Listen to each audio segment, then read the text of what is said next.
अस्सलाम वालेकुम स्टूडेंट्स, मैं आपकी टीचर शम्मा नाज BMS बखाइयाँ से।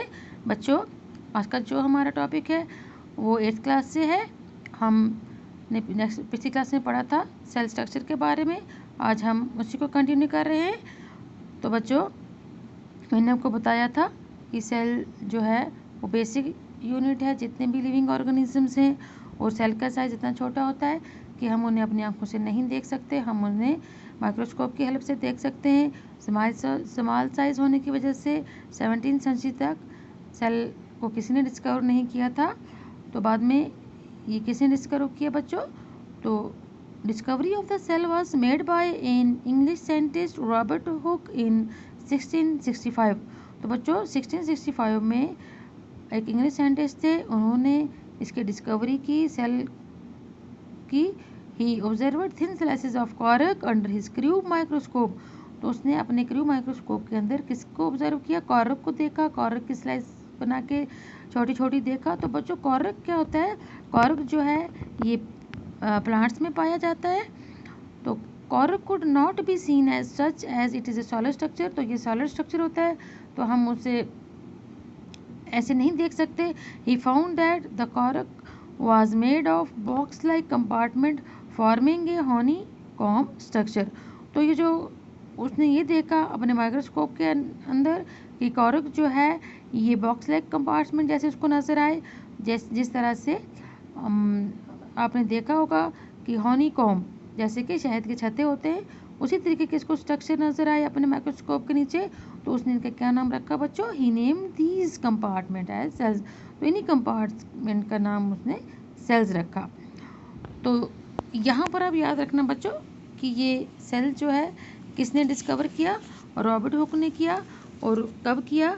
1965 में। तो बच्चों, जब अपने माइक्रोस्कोप के नीचे इस तरीके से कंपार्टमेंट जो हैं रॉबर्ट हुक को नज़र आए, ये अलग अलग कंपार्टमेंट नज़र आए, जिनका नाम उसने क्या रखा बच्चों? सेल्स रखा। तो यहीं से जो है सेल की डिस्कवरी हुई। उसके बाद बहुत सारे और भी साइंटिस्ट आए जो आप हायर क्लासेस में पढ़ोगे, उन्होंने भी सेल के बारे में और डिस्कवरी की जो हम आज पढ़ रहे हैं। तो फिलहाल आप ये याद रखना कि सबसे पहले जो सेल की डिस्कवरी किसने की थी? रॉबर्ट हुक ने। और वो कब की थी? 1965 में। तो बच्चों, हम अलग अलग तरीके से अलग अलग जो चीज़ें हैं, जैसे हमारे पास ओनियन पील है, हम इसको देख सकते हैं माइक्रोस्कोप के नीचे। इसकी स्लाइड्स बना के हम देख सकते हैं। या हाइड्रेला लीफ है हमारे पास, हम अगर इसको जब माइक्रोस्कोप के नीचे ऑब्जर्व करते हैं तो हमें ये कुछ इस तरीके से ही नज़र आते हैं। इसकी सेल्स हमें इस तरीके से नज़र आती हैं। तो कुछ सेल के पार्ट्स हमें इस तरीके से नज़र आते हैं। और इसी तरीके से हम अगर animals cell structure in animals using human cheek, अगर हम इसे किसके नीचे ऑब्जर्व करेंगे तो ये चीक सेल्स हैं, ये हमें कुछ इस तरीके से माइक्रोस्कोप के नीचे नज़र आएंगी। अगर हम ऐसे देखें तो हमें बिल्कुल ऐसे नज़र नहीं आएगा, लेकिन ये जो स्ट्रक्चर है ये हमें सिर्फ और सिर्फ किसके नीचे नज़र आते हैं? जब हम इनकी स्लाइड्स किसके नीचे देखते हैं? माइक्रोस्कोप के नीचे।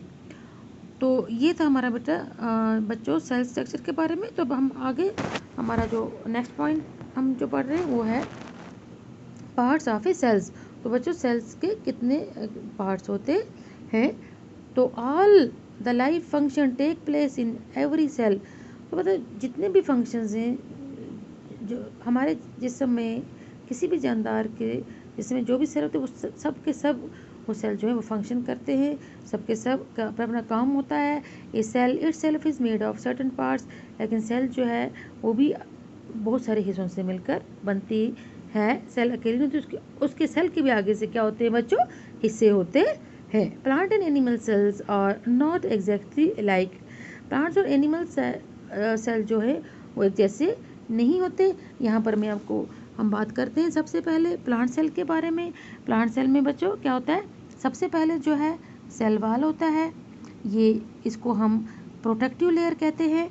उसके बाद आ जाता है सेल मेम्ब्रेन, और फिर साइटोप्लाज्म, क्लोरोप्लास्ट।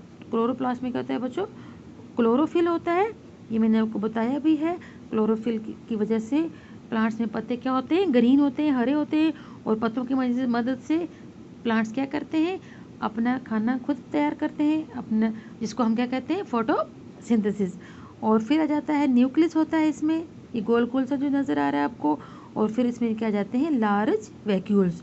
तो ये सारे जो हैं ये किसके पार्ट्स हैं बच्चों, ये सारे प्लांट सेल के पार्ट हैं।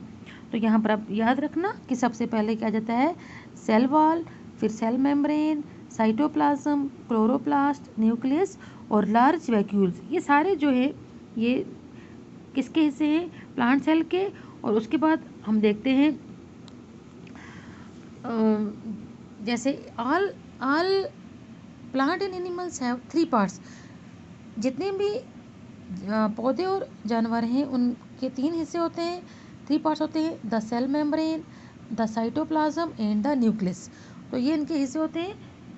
और यहाँ पर मैं आपको ये बता रही हूँ, ये देख लें आप, यहाँ पर किसका सेल स्ट्रक्चर है, ये एनिमल सेल है।